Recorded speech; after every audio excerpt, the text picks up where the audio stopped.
Alright, good day everyone. I remain my humble self Akande Abdullah Okoyemi, the CEO of Abak Farm, a registered animal scientist. It will be a long lecture today because I will take my time in order to go through a master class on the art of profitable sheep and goat production. I will take my time. So when we talk about sheep and goats, we know we are not new to these animals, especially my followers, and we should be able to differentiate between the two. Let me say method of sheep and goat production. We have the backyard system and we have the commercial system. In backyard system, this is what our forefathers do in the past. They buy two or more goats with a male. They might not even buy a male. They just allow them to scavenge all around, and definitely they make their money, but most times they use it for ceremonial purpose, and sometimes they use it as a target in order to pay for maybe school fees, maybe they have something they want to do in the future. They just buy it and sell when possible in order to meet their needs. Then we have the commercial system. In the commercial system, this is when we are taking it serious. We are taking this production very serious. That means we are moving from backyard, from subsistence to commercial. By doing commercial, that means we are doing it on a large scale. And what I do tell my customers is to cultivate pasture 3 months before stocking animals. I think that should be clear enough. We have the type of animals digestive system. We have ruminant, non-ruminant, pseudo-ruminant, and avians. In ruminants, we have large ruminant and small ruminant. Large ruminant are cattle, deer, and so on. Non-ruminants, which are monogastric, these are like poultry birds. Pseudo-ruminants, like rabbits, pigs, and pseudo-ruminants. I'm not sure. I'll do my research on that. Then avian, we have poultry birds as well.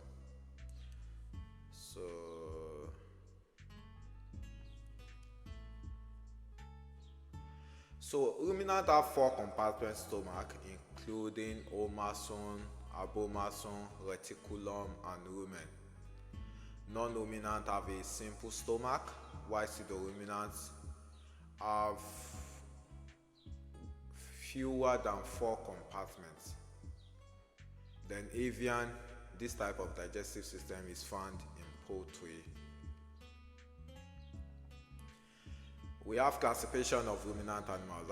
I've told you that before. We have the sheep and the goat, which goes under small ruminants, and we have the large ruminant, cattle, buffalo, deer, giraffe, and so on.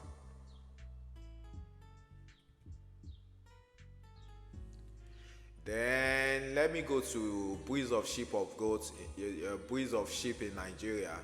We have the Balami. These are common in the north. They have convex mouth, convex nose.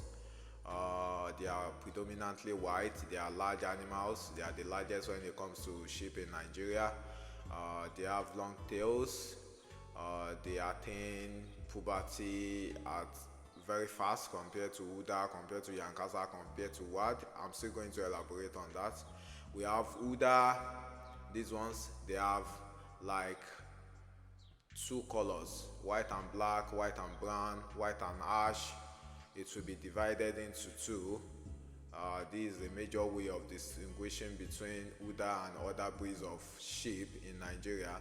We also have Yankasa. They have black patches on their eyes. They are medium-sized ram in Nigeria, and they are the second biggest in Nigeria. Then we have the Wad. Typical example of Wad is animals we see around in southwest here. West African dwarf in southwest here. They are small in size, they are meaty, they are very good for when they are slaughtered, they are always very big. They don't lose water like that because that's one of their characteristics. I prefer what to any other form of sheep when it comes to meat quality. That's a fact. So let me say characteristics of breed of sheep in Nigeria. I've gone through that. I want to make it short as possible so that we can cover everything within few minutes. We have characteristics of Balami sheep, I've done that. Characteristics of Wida sheep, I've done that. Characteristics of Yankasa sheep, I've done that. Characteristics of West African dove, I've done that. Then let me go to breeds of goats we have in Nigeria. We have the Shokoto Red, which is the Ogunfe that we eat in eateries. I think if you go to eateries very well, you are going to see this goat there. They are brown in color, they are tall, they have long legs. We have Sahel. Sahel are the white ones. They are taller than Shokoto Red. They have flappy ears. Then we have the West African dove, the one we see around in our environment.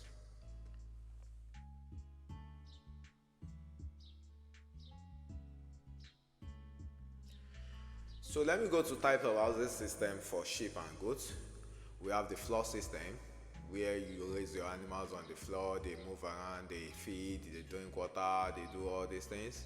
We have the raised pen, where the pen is elevated and there is no contact between the animal and the feces. The feces go down easily, and underneath there is an avenue for the feces to be packed by workers. I think that's quite explanatory. Merit of raised pen over floor pen: reduce disease risk since they won't be having contact with their feces. So definitely they will have low risk of disease outbreak.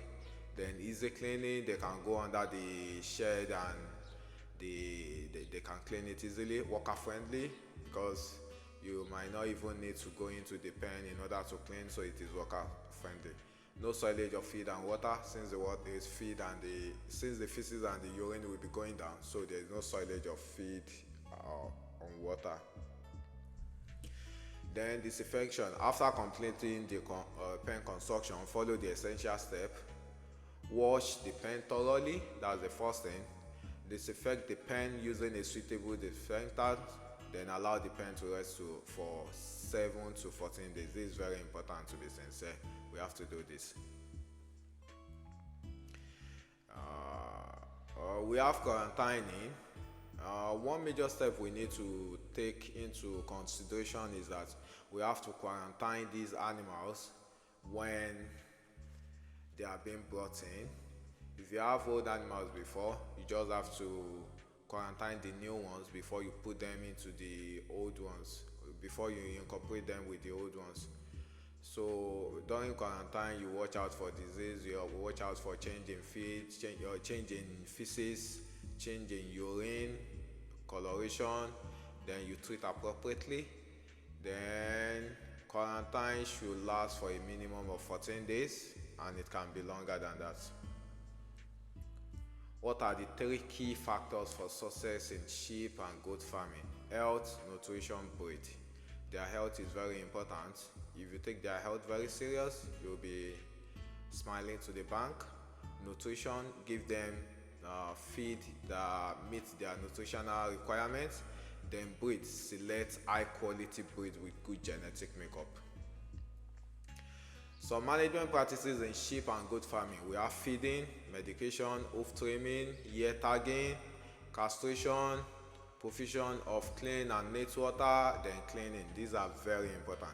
If your management practices is top notch, definitely you won't have much problem and you won't have outbreak of disease. When your animals are not sick and they are feeding well, definitely they are going to do well. Purpose of raising sheep and goats: we have for breeding, for rearing, for fattening. For breeding, you get female animals, you get male animals of good breeds, then you allow them to breed. You don't allow indiscriminate breeding. Then you rear when you don't have a target market, you don't have festive period coming up, then you rear. That time you are not in a rush, you just feed them above maintenance level, and you allow them to, you give them time. Then fattening, you have target, maybe layer or anything, or any festive period coming up, then you try to give them quality feed, quality water, quality healthcare. Then you wait for results, do your management practices very well. Breeding focuses on multiplication and genetic improvement. I think I've been able to cover that. Then we have rearing, we have fattening. So common diseases affecting sheep and goats.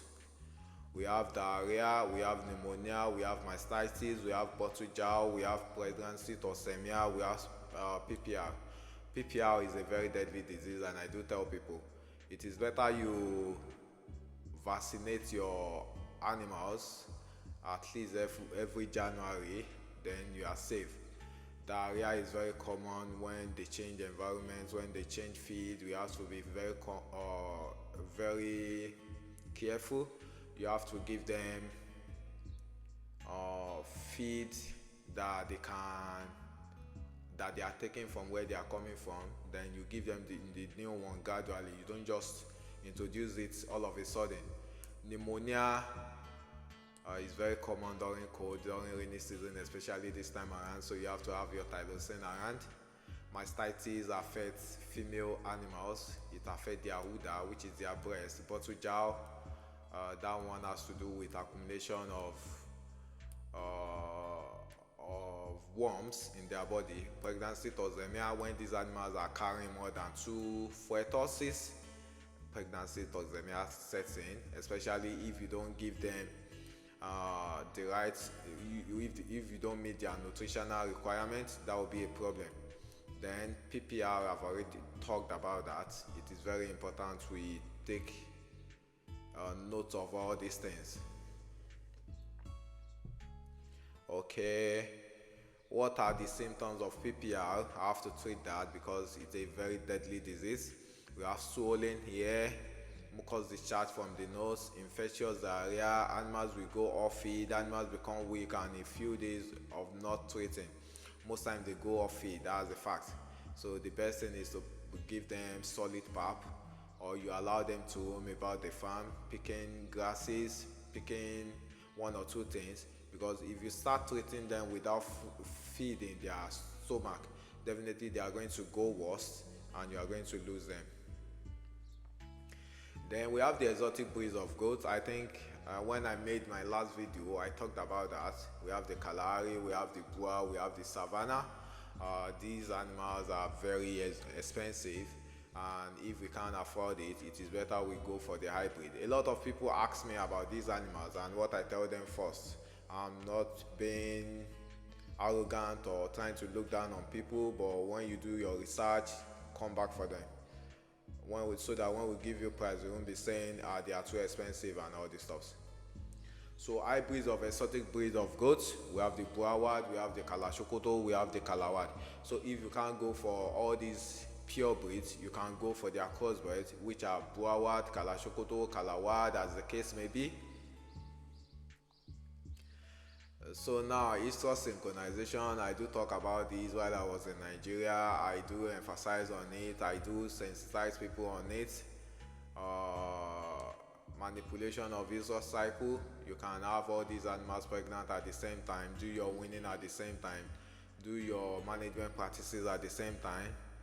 Then by doing this, you give them, you synchronize them.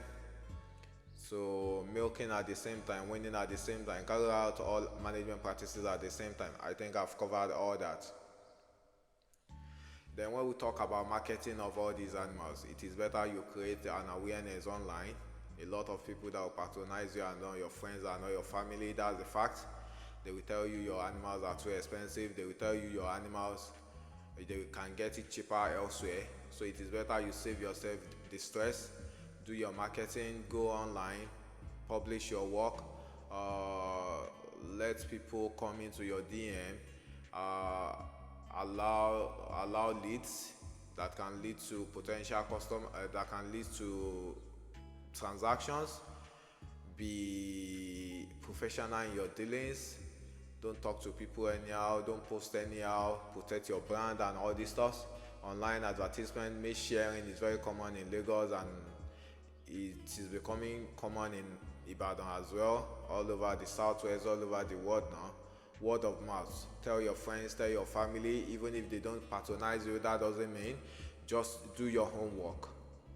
Local marketing, engage in local butchers. Local butchers can buy at ridiculous prices, but sometimes if you want to call some animals, you can do that. You can just sell to them. Restaurant, grocery stores, and explore potential sales opportunities.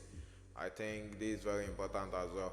Farmers markets, participate in local farmers markets to showcase your product and connect with potential customers. This is very important. Networking as well, build relationship with other farmers. Do not compete. Try and collaborate. Veterinarians, they are experts in terms of health of these animals. Industry experts to stay informed about market trends and best practices. Okay, I think I've been able to cover all these things within 16 minutes. I've been able to do that within 16 minutes. That's a record time. This is the first time I'll be doing it in record time. Although I didn't go deeper, but I'm quite sure people who knows farming very well, who are conversant with farming, can relate to all what I have said.